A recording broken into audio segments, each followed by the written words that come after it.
What's up, nerds? Welcome back. I know I've been slipping a little bit on these videos reviewing comics, but I'm going to make up for that today. We do that today.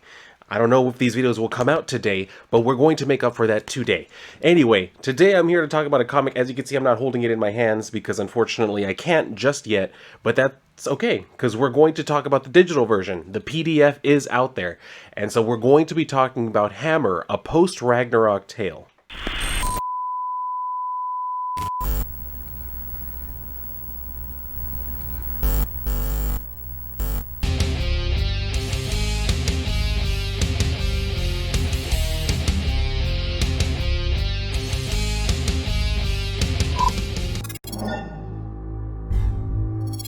Alright, so as I mentioned, this is what we are here to talk about today. Hammer, a post-Ragnarok tale by Jay Krager.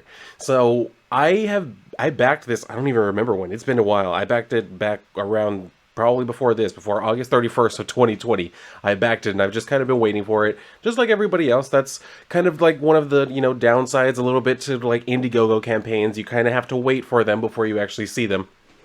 But luckily, like I said, they did put out the PDF version of this. I usually still wait to get the physical version. I don't usually read the digital version. But I did see Jay Krager on Twitter asking people, like, "Yay, would you be willing to review the book, talk about it, or, just give a review of it?" So I was like, I threw my hat in the ring. I was like, hey, as a backer and as someone who does this on the regular, I can go ahead and do that for you. I can read the book and just put my review down into a video and just kind of put it out that way. So here I am doing exactly that. So let's kind of look at the book itself. Now, one thing you will notice right off the bat, the book itself is in black and white. That's what we're working with here. And I really like it. I think it actually fits the tone of the book very well. So I usually prefer books that are, fully colored, but I can still read a black and white story. I got nothing against it, especially when, like I said, the story itself and even the art, all of it is just done so well that it just kind of takes my mind off of the fact that there's no color. I mean, it's a choice. Some people prefer it, some people don't. So, I mean, hey, whichever. But let's get into what we actually have here. As you can tell by the title itself, Hammer, a post-Ragnarok story. It has to do a lot with Nordic myth, Nordic legends, and all of that. So, I mean, it already had my attention based off of that because I've always been very much into Nordic mythology, myself having ancestry that comes from a lot of like, European cultures and shit like that, especially like if you're taking it back far enough, like into the Celts and everything, kind of where a lot of this comes from. I mean, I kind of figured, yeah, this is definitely something I want to read into, so I did back it, and now that I've actually read it digitally, I'm actually very glad that I did back it, and I cannot wait to get the book itself in my hands. So let's kind of get into this. We start out with this very nice like table of contents, which you don't see very often.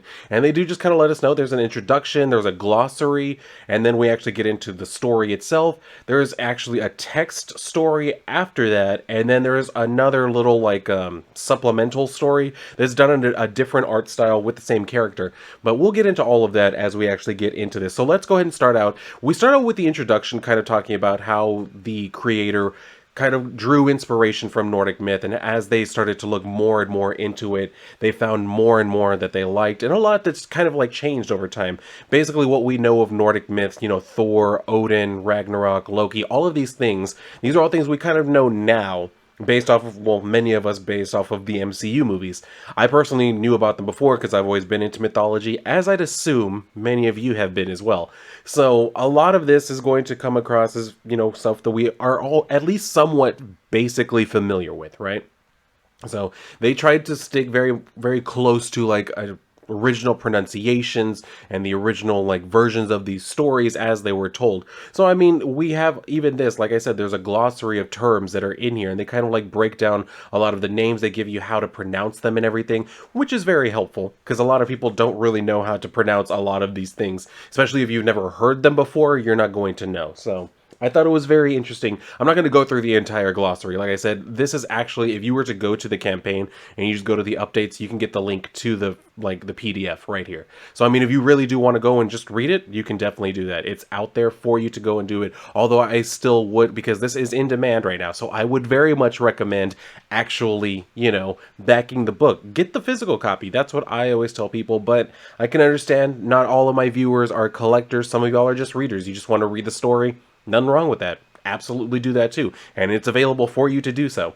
Anyway, So we start out here where we see Thor, and this is all being told. The narrator is actually Heimdall. If you will remember, that's the character that Idris Elba played in the MCU. Of course, that's a little bit different because Black Asgardians doesn't really make sense. But anyway, that's who's actually kind of like narrating this, and Heimdall is kind of like going through different time periods, different parts of the world and everything, or through the different 9 realms, because he's able to see all of that.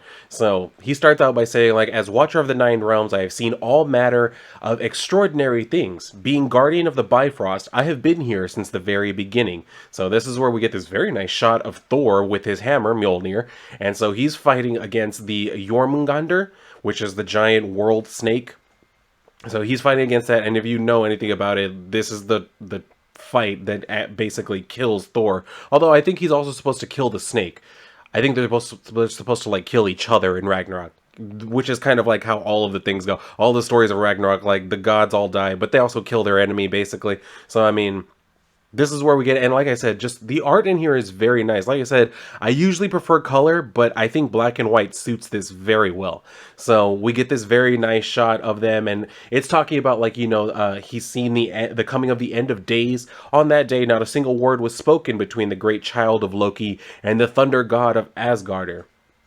So then we get this like very nice, like, I'm assuming this is going to be like a double page splash, just because it's wide, as you can see, and then the captions get a little bit smaller. So I mean, there's all of that going for it. But just even this page, just look at this. This is incredible. You get the size of the snake itself as it winds through each panel, and then you can see Thor like battling with it in each of the panels, which just, I mean, you can tell this is being sold as an epic battle between man and beast. Well, God and beast, I guess, really. So anyway, of course, like I said, as we all know, or as you should know, of Ragnarok, this is where Thor dies. He is eaten by the snake. It says right here, with one mighty blow of the horn, events are set in motion. Through the eyes of his loyal ravens, Odin bears witness to the death of his son Thor.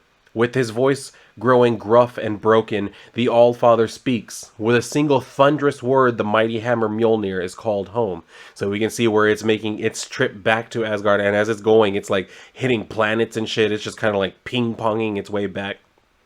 So Heimdall saying, like, all I can do is watch as a mournful king steadies his aim.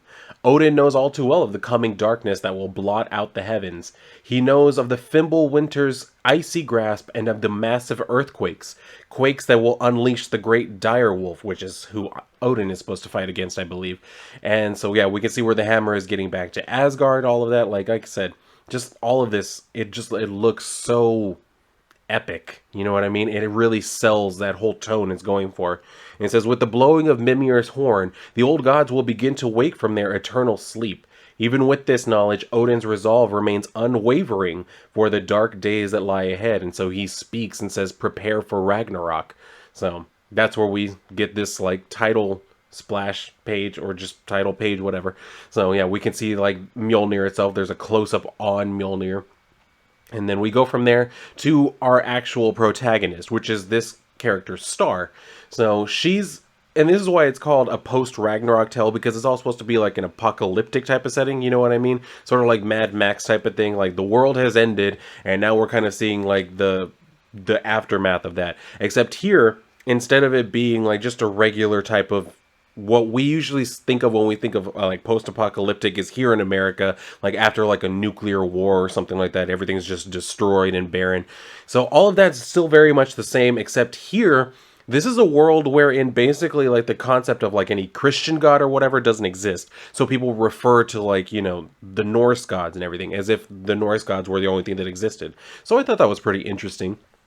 So this is where we get the introduction to her, and he's saying, like, I see the humans bearing the brunt of this aftermath. Jormungandr's venom poisons the oceans, setting off a chain of events that bring uncertainty, strife, and great wars. So basically that struggle between Thor and Jormungandr, that's actually what brought about the end of our civilization, pretty much. So kind of makes sense if you were to follow that thread logically. Once the gods die, I mean, yeah, it would also cause an end to our civilization. You would just have stragglers, survivors who are still around. So it says, wars that would unleash the power of 100 suns, burning Midgard to ashes. So I'm assuming they're also, again, probably like referring to nuclear war. So we get this where she's talking to this teddy bear that she's found, and she just keeps calling him Captain. And she says, first I find you, the first Stuffy I've seen since I was a kid. And then she says, then the sky lights up like the Odin son himself. And that's where, like I was saying, like they refer a lot to like the Norse gods and everything like that. So she says, don't know what that was, but it might be valuable. Let's go look. And so if you can see, she was looking at this like with the impact of Mjolnir like crashing into the earth, kind of like what we saw in the MCU, like where Thor's hammer falls to earth and he has to try and find his way back to it, except here Thor is dead, so he's not the one who's going to go and find like the hammer and everything. She's gonna be the one who goes and looks for it. So she tells the bear, like, all right, you're riding shotgun. Looks like it went down over in Canner territory outside of Old Vegas. So Heimdall is saying, because of this, Odin Veritir, the god of many names, would bestow a favor to the humans of Midgardr. One of several given since the first. So she takes off at her little like VW bug, which I thought was a nice touch. You don't really see like cars like this used all that often in like stories like this. They pick something that looks a little bit more like a muscle car or something. But this one they went with the bug. So I was like, all right, cool. So it says, when Odin and his brothers Vili and Ve had spoken old sacred words into Ginnungagap, something like that. My pronunciations aren't perfect either, but we're just gonna go with it anyway. So she's saying, like, it's good to have a friend when in the zone. By the way, I'm Star. That is her name, Star. She says, nice to meet you, Captain. She shakes the bear's hand. So it's Heimdall saying, which with the body of the giant Ymir brought Midgardr into creation. Thus, a sacred, unbreakable bond was forged, using driftwood from the vast sea that is all but gone now. The three brothers created the first beings that would occupy this new world. So we just get like a little flashback right here. It says 13 years ago when Star was still a child and she was found by this man who's just kind of like saying, good thing I found you when I did because it was getting cold and shit. So he's asking her like, how did you get here? Like, where's your family at and everything? Did something happen to them? So she's just kind of, at first she's kind of like scared, of course. He tries to like calm her down. He's like, don't worry, I'm not going to hurt you. I'm not here to do anything. Like, do you want something to eat? Like, I'm pretty sure you're hungry. So she just says, like, I got away and everything. And then we continue with Heimdall, still kind of giving, like, that story of creation, saying, Odin breathed life into them. Vili granted them with will, intelligence, and spirit. They took upon the task of carving them eyes to see, noses to breathe. So he's just like, let me see, I have something special to show you. So he starts telling her about, like, when he was younger, his mom, like, taught him how to read and everything. And he asked, like, have you ever seen a book? So I'm assuming the world ended long before she was born, if he's asking, like, have you ever seen a book? So he starts reading, and this is that, I can't remember, like, the name of it, but it starts, Oh Captain, My Captain, which is about the death of Abraham Lincoln. And that whole thing, so he says, like, oh, Captain, my Captain, our fearful trip is done. The ship has weathered every rack, the prize we sought is won. The port is near, the bells I hear, the people all exulting. While follow eyes the steady keel, the vessel grim and daring. But oh, heart, heart, heart, oh, the bleeding drops of red, where on the deck my Captain lies, fallen cold and dead. And he's just like, well, that's chipper, but it did the trick. It got her to go to sleep. So it's saying, Heimdall finishes by saying that, like, Ve also granted people tongues to speak beautiful poetry. So this is where we go to Idun's Edge, and this is like the battery station or whatever. And this guy is kind of like Star's confidant, I guess, kind of like one of the guys who helped her kind of find her way in the world and everything. So he runs this like battery station, and he's calling out to her on like a CB like ham radio and shit, because apparently that's what they have to use. I mean, you'd imagine after like a nuclear war, there's probably not a whole lot of technology that's going to be functioning. So this is what they have to use. They use like ham radios and shit. So he's asking, like, did you feel that? He's talking about the impact of Mjolnir falling to Earth. And she's like, felt it. I scanned it. En route now. So he's like, Odin's beer. Don't tell me you're going to go looking for it. What's your location? So she tells him, like, where she's at and everything. And then she says, I'm in the Zone Flats. And he just doesn't say anything right at first. So he's like, that's all Acolyte territory. The Hydro Collectors are down again. When are you coming home? She's like, I'll be back around dinner time, mother. So he's like, I know you're not a kid. I just worry, which, I mean, of course. So she's like, don't worry, I'll be careful and everything. First sign of canners or acolytes, I'll get the hell out of there fast. No worries, Papa Bear. I promise to Freya I'll be safe. So he just tells her, like, sorry, just remember the laws of the zone. Everything in it is Acolyte property, and all goes to the orphanhood. So she's like, well, yeah, how could I forget? You're always telling me that. And then he says, and what about all the Draugr? And she's like, those things are just spare parts. So This is where he like relates a story to her from when he was younger, that he went around like looking in caves or something like that. I went to explore an abandoned mine on the edge of the zone. Inside, I heard strange noises, because he's telling her like these things are not just spare parts. They're not just like mindless robots. Like they're alive, they're sentient, and they have a mission. So he's saying like I went deeper into the shaft to investigate. They spoke a language I had never had heard before. I startled them and they began moving toward me. So this is where we can see they're basically speaking like binary code with like the zeros and ones. So they kind of like scared him. He just took off running, but he got lost in the tunnel, and then he ended up falling into another shaft and just like blacked out. And he's saying like when I woke up, like my family was there, and they were kind of like trying to help me get away. And he's saying I have no idea how I got out of there, because like my back was broken, I couldn't feel my legs and everything. So he must have like crawled or something like dragged him out. So she's saying like I've been with you for 3 years now, and this is the first time I'm hearing this. Really? Wow. I promise I'll be careful. So he says like when you get there, make sure to check in so I know where you are. And she's like, all right, yeah, you got it. And then we see this robed, hooded figure comes in, and from the mask, you can tell if you've read this. I don't know if you have, but I mean, basically, this is one of the acolytes. Basically, they work under Loki, because Loki does exist here, so we'll end up seeing more of that. But I did like this shot right here also, where we see him getting up, and if you remember, he said his back was broken, he couldn't feel his legs. Well, basically, now he has this kind of like rigged up little harness thing that kind of works as like mechanic legs to help him like get up and everything. So he's like saying, I'll be in a sec, be within a sec, please have a look around. And so he says, good morning to you, acolyte. To what do I owe the pleasure of this visit? Awfully far from the citadel, aren't you? And he says like, are you the battery man? And that's actually where we kind of like leave off on that. So then this acolyte, like I said, Loki is in this, and I love this character design. Like the helmet and everything, like the armor, all of it just looks sick. So he's saying like, Lord Acolyte C16125 reporting, the Edmund Ridge was lost to a heavily armed mono attack, or mano, one of those. The fuel tankers were set ablaze, and all Acolyte personnel were lost. So Loki says, a small sacrifice for the greater good. Being exiled for nearly 4 centuries on this fetid world, one learns that a glorious sacrifice is sometimes required for their ultimate goal. So he's saying, like, don't you agree? And then he says, yes, my lord. So he's saying, like, tell me, what span of servitude have you inured to the acolyte command? So he's like, well, I spent 8 years in the orphanhood and then 3 years under command. So he tells him, recite the oath, because apparently there's an oath they all have to remember. So he says, of course, the orphanhood of Loki is all. Through his great sacrifice, I am given life and purpose. For this, I dutifully pledge my soul and servitude for his glory. Perdurabo. So that's where he tells him, like, do you know what that word means, perdurabo? And he says, it's Latin. It means I shall endure till the end. And then he's saying, like, or Heimdall says, returning my gaze to the present, my thoughts stray back again. So he's saying, like, your service is no longer required. Your passionless recital has shown me your true worth. So that's where he, like, kills the acolyte, because, if he's given anything less than absolute fealty, he's going to kill you, because he has no use for you. So he does that, and then Heimdall goes on saying, like, to when Odin and his brothers begat life on Midgarder, bestowing them with all the noble attributes of the Aesir, along with their deep fervor for the glory of combat. So this is where Star gets to where she's going. She tries calling out to him, saying, like, I've made it past Prim. I'm going to be off radio for a few minutes. You copy? Over. And then all she gets is just static back. So she's like, well, that's weird. He still hasn't answered me back. So she tells the bear, like, you stay with the car. I'll be right back. And then Heimdall saying, like, these godly transmissions run in each and every Midgarder born, since from the truest of believers to those who are not.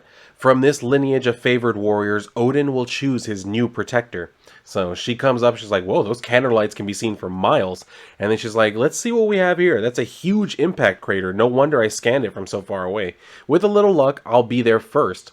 So she kind of like looks through her binocular things or whatever and sees like, well, it looks like my luck ran out. Might as well see if there's anything left, because she doesn't really see much of anything there.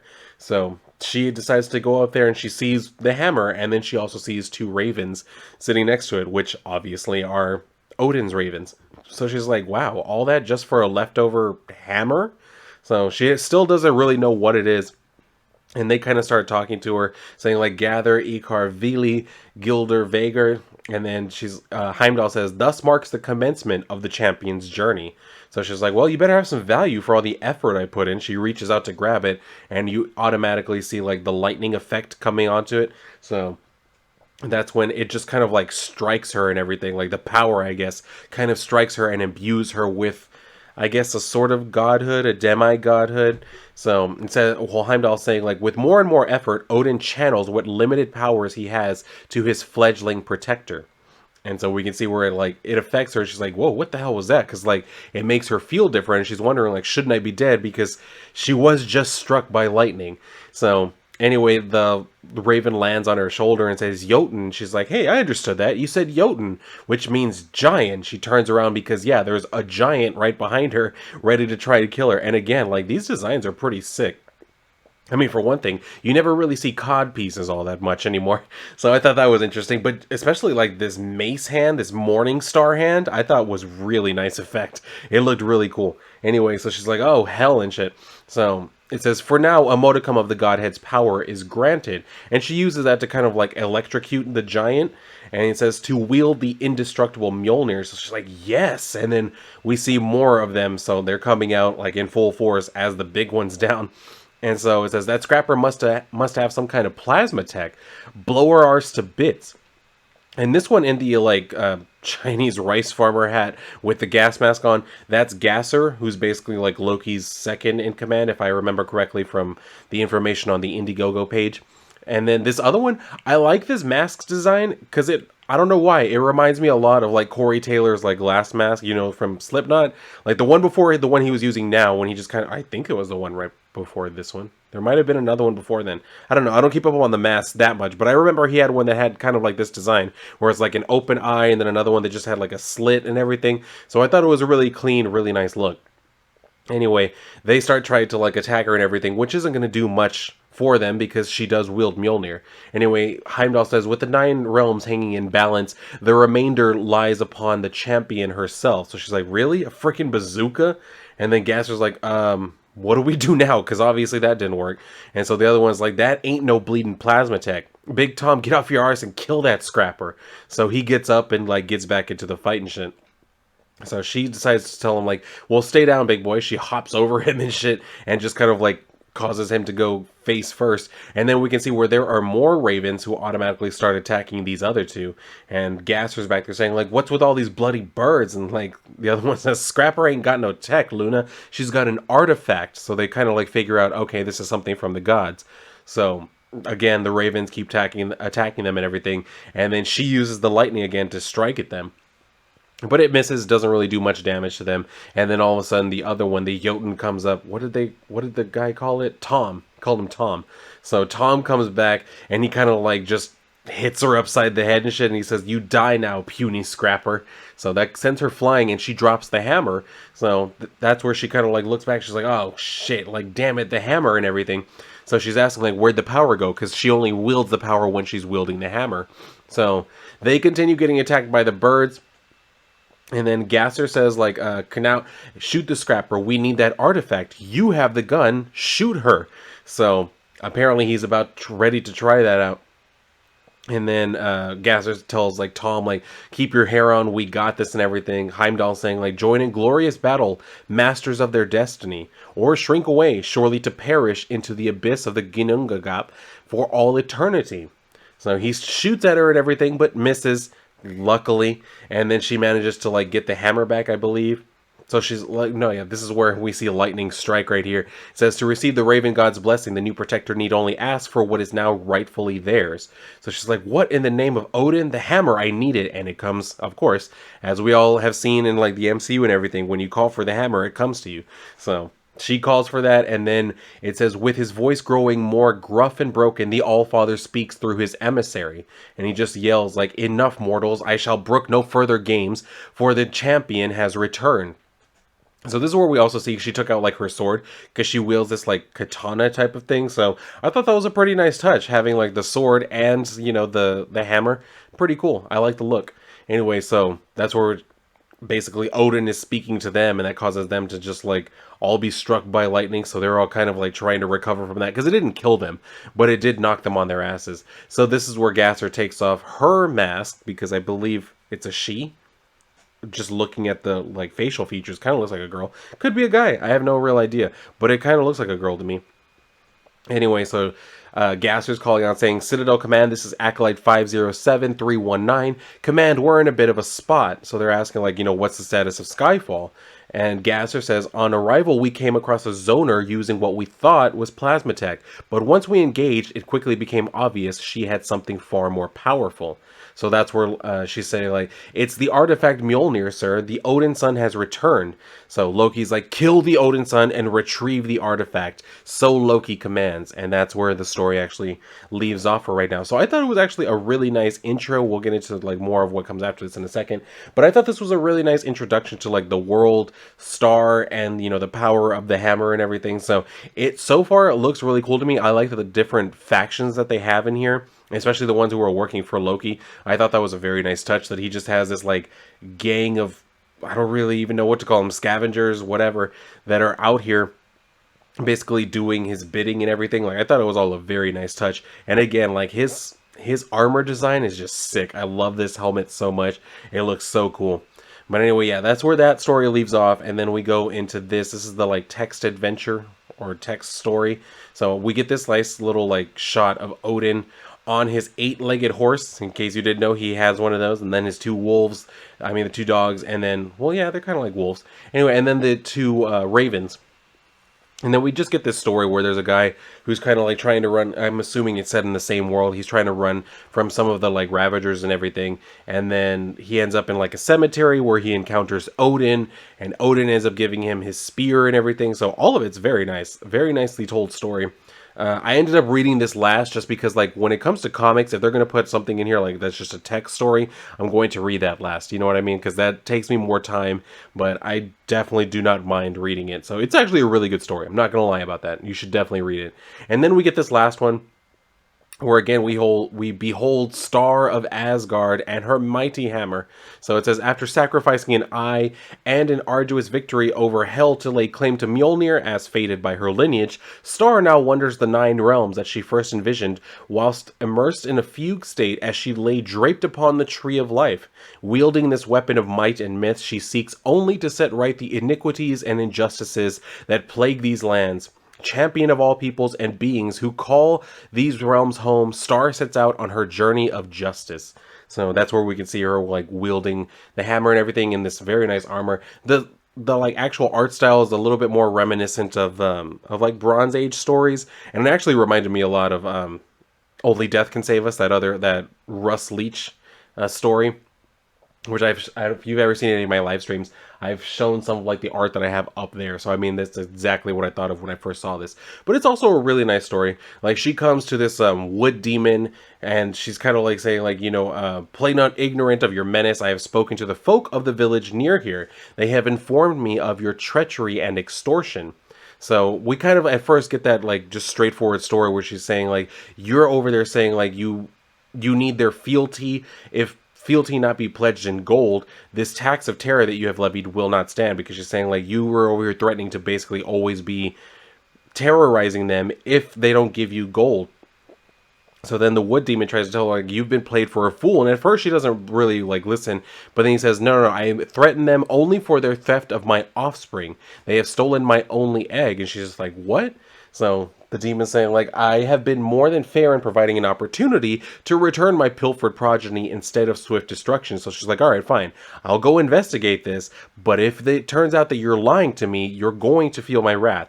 So she comes back to the village people and is like, what sort of scheming have you embroiled me in? And they're just like, because they don't want to admit to it at first. She's like, all right, your silence definitely confirms your deception. So she's asking, like, where is the wood demon's egg and everything? And she says it again, where? So the guy is just like, over there in the narrow temple, which just kind of looks like a very tall tree. And then he tells her, like, well, your weapon is not going to fit in there. You're going to have to leave it outside. So she just drops it on the ground. And then she goes in, where, of course, it was a trap. So, like, there's this gate that just falls right behind her. So she's saying, like, you fool, the beast will slay us all. And he's saying, no, we've already struck our own deal with the monster. If we give you and your weapon to the wood demon, then we'll be allowed to keep the egg. She is on her way presently to retrieve her defenseless quarry. So she's just like, oh, is that so? And then she just calls for the hammer to come to her, which, like I said, happens every time. All she has to do is call for it and it comes right to her. So automatically, like, the guy from the village and the wood demon are just like, uh-oh. So we can see this giant explosion, this huge boom, and then she's just walking away with the hammer and the egg and everything.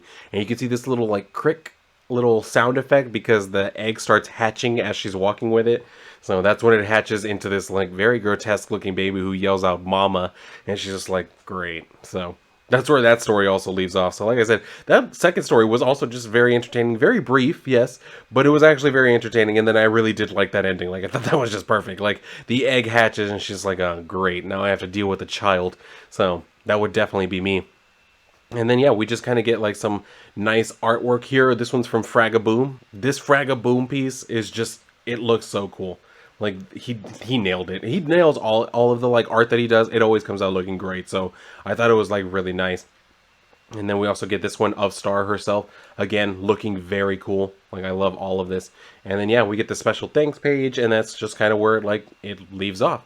So altogether, I really do enjoy the story. Like I said, now that I've read it, you know, digitally, I actually can't wait to have it physically, because I'm one of those people who prefers having my books, like, physically and everything. But all of this is just done very well. Like, the art in the main story, the art in the backup story, the stories themselves, even the, like, text adventure thing here, like, all of this is just very well done. Like, I love everything about this. Yeah, it's definitely going to be one book that I'm going to love having for sure.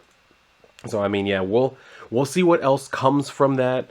I don't know if anybody out there has had the chance. Obviously, it is in demand, as I mentioned, so I will be posting the link to this. That way you can go and get the book if you want to back it. Or if you just want to read it, you can definitely do that. Like I said, it's in the updates. All you have to do is go to that, and you can find the link for it there. So definitely be willing to check that out. Check out the story, back it if you would like. I definitely do highly recommend doing so, because I mean, that's how we get more of stories like this, if we actually are willing to support the creators and the stories. So definitely consider doing that. But I mean, if anybody out there has heard about this, if by chance you've read the story digitally, do feel free to share your thoughts with me down below in the comments. Even if you haven't, if you've never heard of it, just feel free to share your thoughts with me on how this story struck you. What do you think of this campaign? Just feel free to share whatever thoughts or opinions you may have with me down in the comments below. Make sure to like the video if you like the video. Make sure you're subscribed. Share the video out. Make sure you have the notifications on so that way you know whenever I have a new video out. Doing more of these, which I promise I will be doing more. I gotta get to it. I have other books right here that I will be reviewing very soon. So we're going to have more of that. But yeah. Make sure that you do all of that, and if you're done here, then go and read a book, especially this one. If you can read it digitally, so you can read it right now. Make sure you go and do that. And if not, well, then I'll see you on my next video.